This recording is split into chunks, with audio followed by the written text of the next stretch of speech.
तो चलिए बढ़ते हैं आज की कहानी की ओर।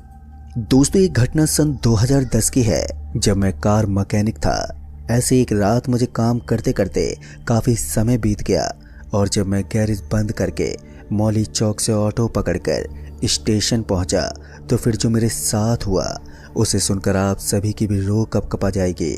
तो चलिए जानते मेरे साथ घटी ये खौफनाक घटना। दोस्तों, मेरा नाम वासुदेव है। मैं पेशे से कार मैकेनिक हूँ। ऐसे एक दिन जब मैं काम कर रहा था कि तभी गैरेज के बड़े मालिक आए। उन्हें अपने पास आता हुआ देखकर मैंने कहा कि क्या हुआ मालिक। जिस पर उन्होंने बताया कि मेरे बहुत ही पुराने दोस्त की कार आ रही है। उस कार में कुछ खराबी आ गई है और उसी को चेक करके कल सुबह तक ठीक कर भेज देना है। वो मुझे इतना बोलकर वहां से चले गए। उनके जाते मैं फिर से अपने काम में लग गया। अभी मैं काम ही कर रहा था कि तभी वो कार लेकर आया और उसे गैरेज में छोड़कर चला गया और जाते वक्त ये कहकर गया कि कल सुबह ही इस कार की ज़रूरत है, क्योंकि कल सुबह ही बड़े साहब कहीं ये कार लेकर जाने वाले हैं। उस आदमी के इतना कहते ही मैं उस कार को बनाने में लग गया। कार को बनाते बनाते मुझे समय का पता ही नहीं चला, जिस वजह से मुझे घर जाने के लिए काफ़ी देर हो चुकी थी। अब बस मात्र एक ही आखिरी ट्रेन बची थी, जिस कारण मैंने काम खत्म करके गैरेज को बंद करके मौली चौक पर ऑटो का वेट करने लगा। अभी मैं मौली चौक पर ऑटो का वेट ही कर रहा था कि तभी मेरी नज़र एक ऑटो पर पड़ी जो मेरे ही तरफ आ रहा था। उस ऑटो को अपनी तरफ आता हुआ देखकर मैं उस ऑटो ड्राइवर को रुकने का इशारा करने लगा। मेरे इशारा करते ही उस ऑटो ड्राइवर ने ऑटो मेरे पास रोक दी। ऑटो के रुकते ही मैंने उस ऑटो ड्राइवर से कहा कि रेलवे स्टेशन चलना है, जिस पर उसने सर हिलाते हुए हाँ में जवाब दिया। उस ऑटो ड्राइवर के इतना कहते ही मैं ऑटो में बैठ गया। फिर कुछ समय के बाद जब मैं स्टेशन पर पहुंचा तो मैं ऑटो से उतरकर उस ऑटो ड्राइवर को पैसा देकर स्टेशन के अंदर चला गया। स्टेशन के अंदर जाते ही मेरी नज़र उस ट्रेन पर पड़ी जिस ट्रेन से मुझे घर जाना था। ट्रेन को सामने देखकर जब मैंने घड़ी में समय देखा तो रात के 10 बजने में अभी सिर्फ 10 मिनट ही बाकी थे, यानी कि ट्रेन को खुलने में कुछ ही समय था। जिस वजह से मैं टिकट काउंटर पर टिकट लेने के लिए जा पहुंचा तो मैंने देखा कि टिकट काउंटर पर बहुत ही भीड़ इकट्ठी थी, जिसे देखकर मुझे लग रहा था कि मैं टिकट नहीं ले पाऊंगा और ट्रेन भी निकल जाएगी, क्योंकि टिकट काउंटर पर बहुत ही बड़ी लाइन लगी हुई थी। फिर सभी से रिक्वेस्ट करते हुए मैं आखिरकार टिकट काउंटर पर पहुंच ही गया। टिकट काउंटर पर पहुंचते ही मैंने मंजोली नगर की एक टिकट ली। अभी मैं टिकट काउंटर से टिकट लेकर निकल ही रहा था कि तभी ट्रेन ने हॉर्न दिया। ट्रेन के हॉर्न देते ही मैं ट्रेन की तरफ भाग पड़ा। सीढ़ियों से होते हुए मैं प्लेटफार्म 2 की तरफ जाने लगा और ट्रेन भी हॉर्न देते हुए स्टेशन से निकल पड़ी और देखते ही देखते ट्रेन की रफ्तार तेज होने लगी और मैं भागते हुए ट्रेन में चढ़ गया। अब मेरी सांसें काफ़ी तेज हो गई थी। लंबी लंबी सांस लेने के बाद मैंने खुद को शांत किया और फिर शांत करते हुए और फिर मैं अपने आप को शांत करते हुए एक सीट की तरफ जाने लगा तो मुझे खिड़की के पास वाली एक सीट खाली दिखाई पड़ी। मैं उस सीट पर जाकर बैठ गया, पर मेरे ही सामने एक बूढ़ी औरत बैठी हुई थी जो मुझे ही एकटक देखने लगी। उस बूढ़ी औरत को अपनी तरफ देखता हुआ देखकर मैं खिड़की से बाहर की ओर देखने लगा। खिड़की से आती हुई ठंडी हवाएं मुझे एक अलग ही सुकून दे रही थी कि तभी मेरी नज़र उस बूढ़ी औरत की तरफ गई तो वो बूढ़ी औरत अभी भी मुझे एकटक देखे जा रही थी। उस बूढ़ी औरत को ऐसे देखकर मैं उस बूढ़ी औरत से बोलने वाला था कि तभी वो बूढ़ी औरत सीट से उठकर चली गई। उस बूढ़ी औरत के जाते ही मैं फिर से खिड़की की तरफ देखने लगा। आज काफ़ी काम करने की वजह से मुझे थकान भी महसूस हो रही थी, जिस वजह से मेरी आँख कब लग गई मुझे कुछ भी पता ही नहीं चला। फिर कुछ समय के बाद जब मेरी आँख खुली तो मैंने देखा कि चारों तरफ अंधेरा ही अंधेरा था। आंखों के सामने कुछ भी दिखाई नहीं दे रहा था, जिस वजह से मुझे कुछ भी समझ में नहीं आ रहा था कि मैं आखिर हूँ कहाँ पर, और ना ही ट्रेन चलने की मुझे आवाज़ आ रही थी।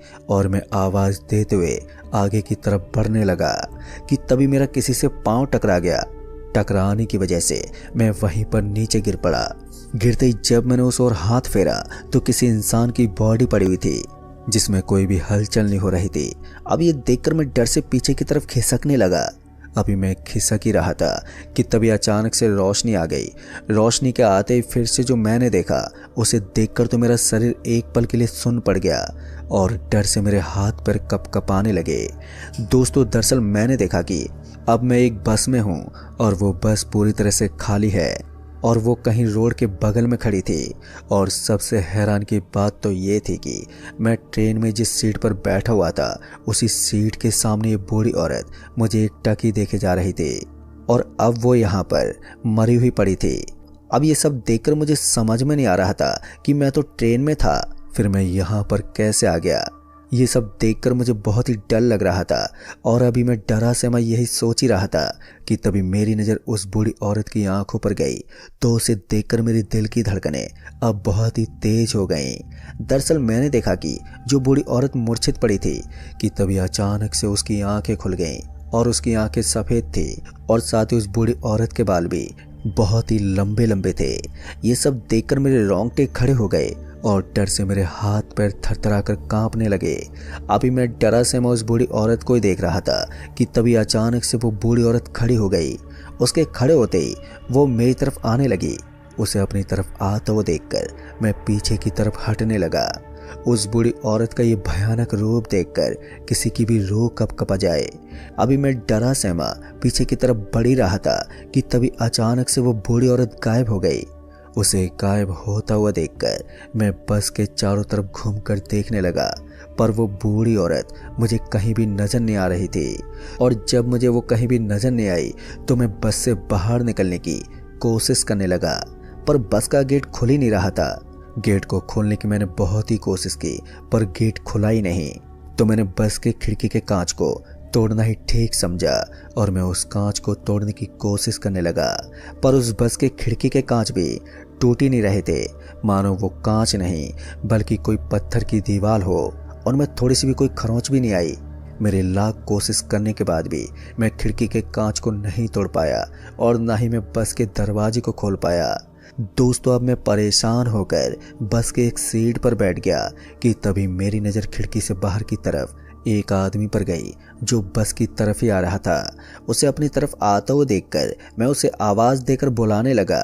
मैं चीखता चिल्लाता रहा पर वो मेरी आवाज़ सुन ही नहीं रहा था। फिर मुझे लगा कि बस चारों तरफ से बंद होने की वजह से मेरी आवाज़ उस आदमी तक पहुंच ही नहीं रही होगी कि तभी वो आदमी बस के बगल से होते हुए आगे की तरफ निकल गया और मैं बस के अंदर हाथ पर पटकता रहा, पर मैं कुछ भी नहीं कर पाया और मैं फिर से उसी सीट पर बैठ गया।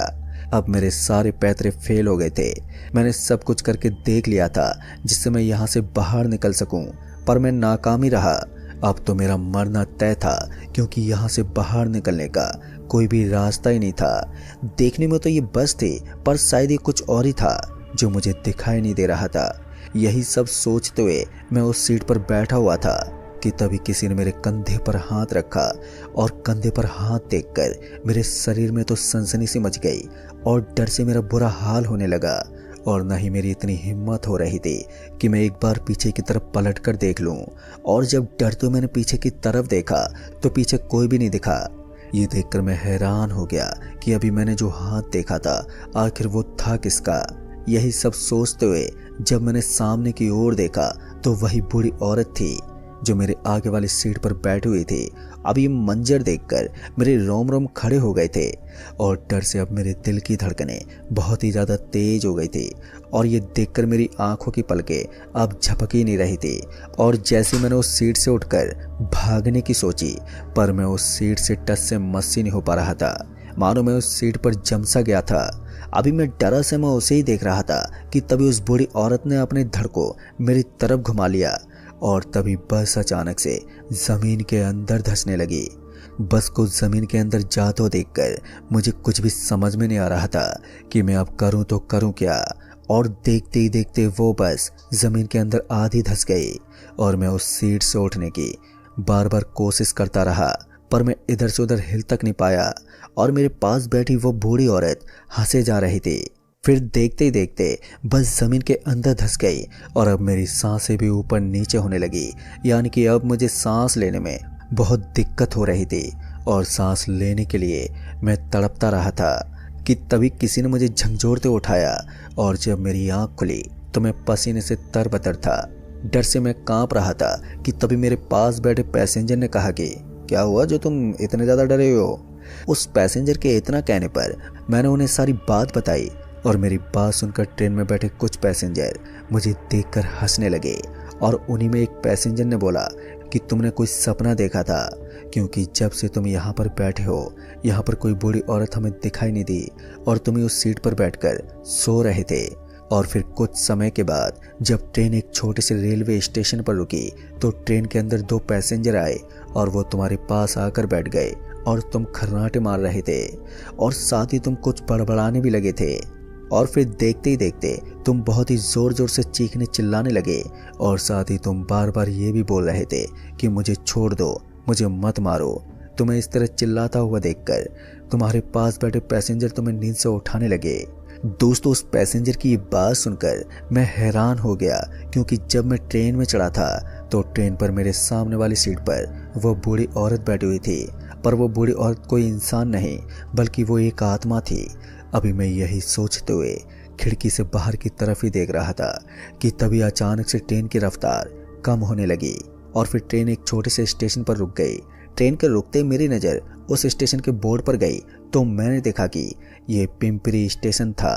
कि तभी मेरी नज़र उस बोर्ड के पास खड़ी उस बूढ़ी औरत पर गई जो मेरी ही तरफ देख रही थी।